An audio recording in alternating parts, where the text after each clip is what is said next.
qaybtii hore waxay inoo joogtay raggii oo dhan waxay ku heshiiyeen in nin walba qalin ku tuuro webiga.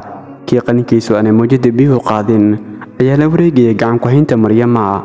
markii qalamaantii webiga lagu tuuray ay dhammaan qalamaantii mawjadu qaaday marka laga reebo qalinkii Nabi Zakariya oo u socday dhanka biyuhu ay ka imaanayaan. haddana aan ka sii amaqaadna qaybteedii xigta.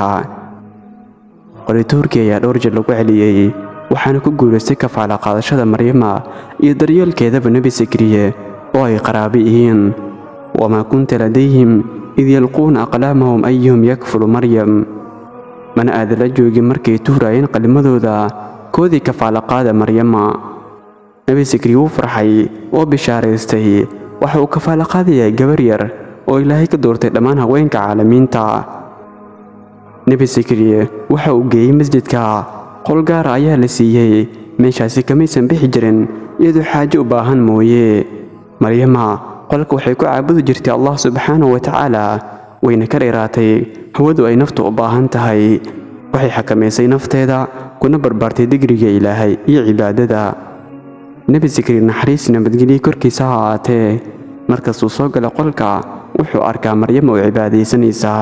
waxa uu kaloo Ilaahay gabadha neer ku muujiyay karaamooyin iyo mucjizooyin. maalin maalmaha ka mid ah ayuu Nabi Zakariya u keenay cunto balse wuxuu arkay iyadoo haysata cunto aan baladkaba oolin. markaasuu weydiiyey Maryama xagee kaaga timid cuntadani aad haysato? Maryama waxay dhahday waxay cuntadani ka ahaatay xagga Eebe. Nabi Zakariya wuu yaabay gabar yar oo aan qolkeeda ka bixin oo haysata cuntooyin aan dhulkaba oolin. wuu cajabay wuuna ku tusaale qaatay in Ilaahay cidda uu doono arsaaqo xisaab la'aan.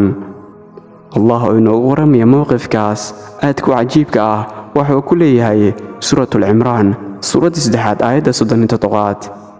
كلما دخل عليها زكريا المحراب وجد عندها رزقا قال يا مريم أنى لك هذا قالت هو من عند الله إن الله يرزق من يشاء بغير حساب. markasta uu galan mixrabka yacni qolka wuxuu ka helaa agteeda risqihi wuxuuna dhaxagay kaaga yimid Maryama kan waxay dhahdaa wuxuu ka yimid Eebba agtiisa Eebbana uu arsaaqa cid doono xisaab la'aan.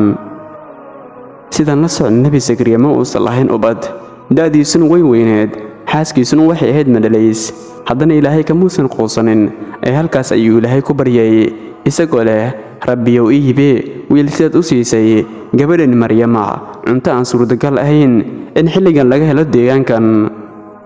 rabbiyow igu arsaaq duriyad wanaagsan. Ilaahay wuu ka aqbalay ducadii Nabi Zakariya. marwadii uu qabay Nabi Zakariya oo ahayd Maryama walaasheed waxay qaaday uur oo dhashay wiil ka mid ah dadka wanaagsan ahaana nebi ka cabsada Ilaahay abuuray waa nebi yahay naxariis nabadgelyo korkiisa ahaatee. maalin ayay maqashay cod la hadlaya iyadoo joogta qolkii ay ku cibaadaysan jirtay. codku waxa uu lahaa Maryaney Ilaahay ayaa ku doortay kuna daahiray kaana doortay haweenka caalamiinta ee adeec rabbigaaga una sujuud oo badi salaada. sidoo Allah ku leeyahay suuratul Imraan suuradda 3 aayadda 42 ilaa 43. وإذ قالت الملائكة يا مريم إن الله اصطفاك وطهرك واصطفاك على نساء العالمين يا مريم اقنتي لربك واسجدي واركعي مع الراكعين. xusuuso markay tiri malaa'igtu Maryama Eebba waa ku doortay waana ka daahir yeelay waxuuna ka doortay haweenka caalamiinta.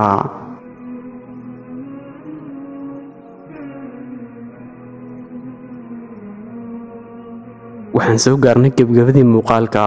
haddii aad ka heshay muuqaalkan like saar si ina gaarsii saaxiibadaada. haddii aad nagu cusub tahayna inagu soo biir oo rukumo janalka si ay kuu soo gaaraan muuqaalada aan soo gelin mar waliba. intaynu ku kulmi doono kan iyo muuqaalkiisiga ah fii amaanillaah wasalaamu calaykum waraxmatullaahi wabarakaatuh.